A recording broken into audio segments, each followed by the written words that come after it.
Okay, so we're looking at the Korg Arp Odyssey today, and reissue of the 1972 classic synth from Arp. Korg have redone it in a slightly smaller form, 86% of the size. A few other differences: we have all three filter models from the original different iterations of the models there. We also have a slightly different chassis where the key bed has been extended underneath, so the keys aren't sticking out, which is really nice. And a couple of other additions, like on the back we've got MIDI and USB and dedicated XLR output and headphone output as well from all the different models. But into this, so I'm just going to talk you through the panel here, what we've got going on. It's a duophonic synth, which means we've got two oscillators which can play not just monophonically but two different notes at the same time. So this is where we control the tuning of our oscillator 1 and then oscillator 2. So we're hearing just oscillator 1 at the moment.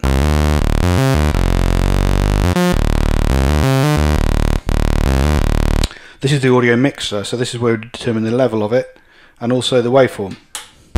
So we can choose a square wave or a saw wave.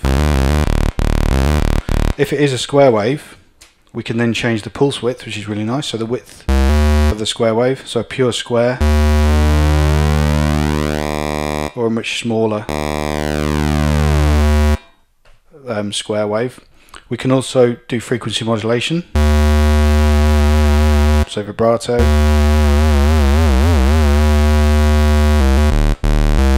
using different waveforms.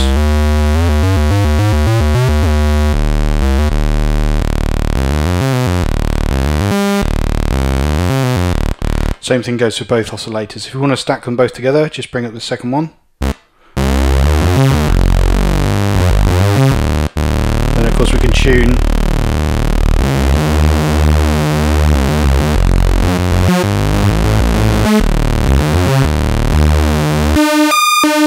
as you can see, we can switch octaves here as well.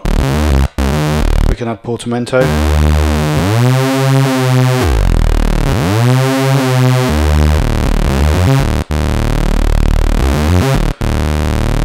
We can also sync the two waveforms together for that classic kind of sync lead sound.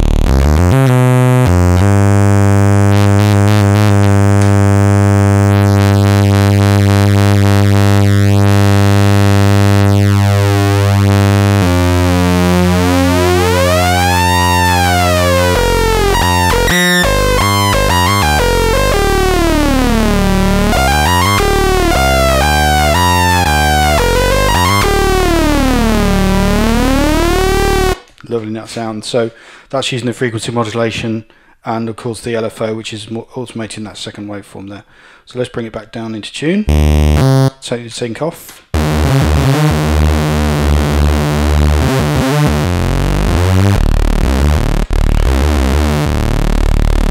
Into the filter section. Beautiful smooth analog filter with resonance.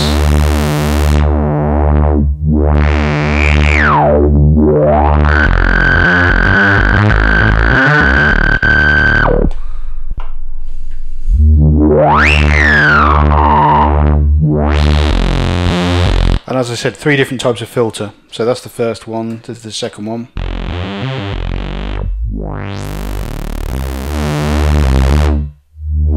And the third one.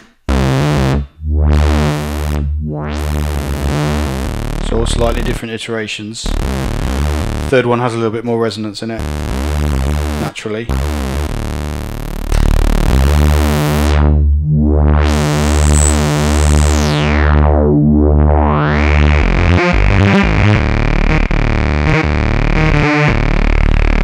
You've got your LFO, of course, low frequency oscillator, so you can send that to different places. You can send it to the filter,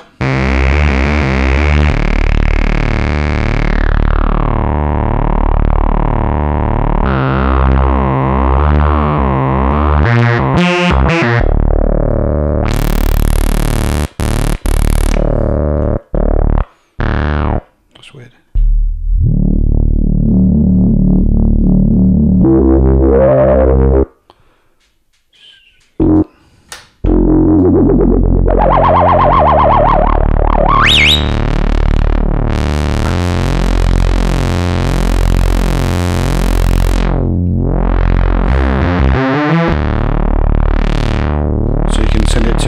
treble if you want to. You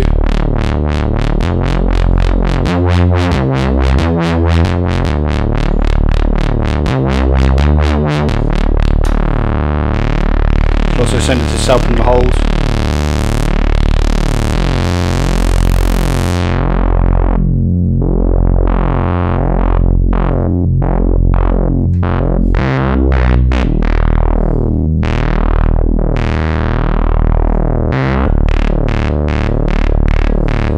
To add some motion to your sound, as you can see, you can also send it to the envelope as well, the filter.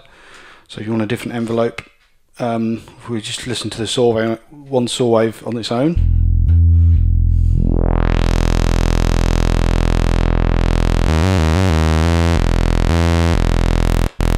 you can send it to the envelope, but we can also send it to the second envelope here.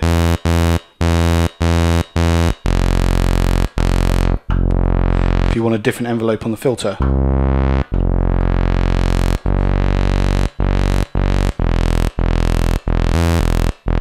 And then you can just flick between them here.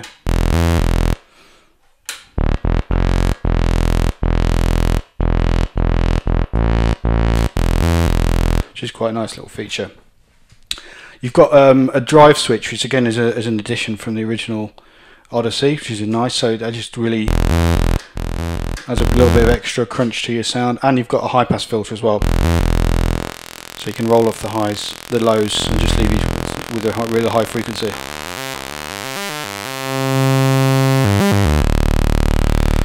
Of course, you can shape the envelope here as well. You've got your classic attack, decay, sustain, and release faders. So we soften up the attack a little bit, add a bit of release.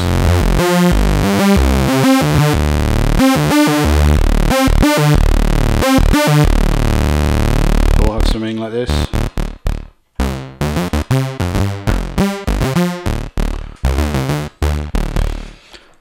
You can also set the gate, instead of being the keyboard being the gate, the LFO can be the gate.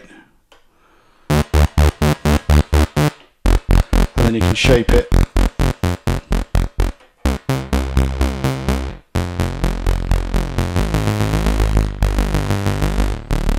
Use it a little bit like an arpeggiator. You can also do the same thing with the other envelope generator as well.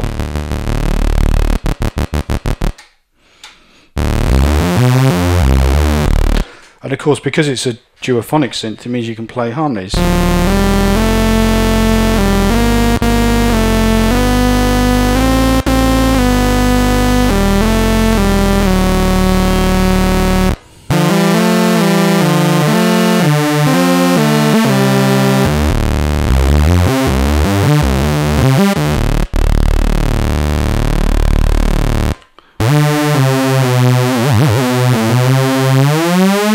Got this really neat proportional pitch control settings as well, so you can really kind of feel your way through with these rubber pads.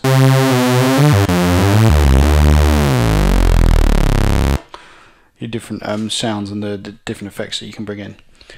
So that's the Arp Odyssey. Go and check one out in the flesh.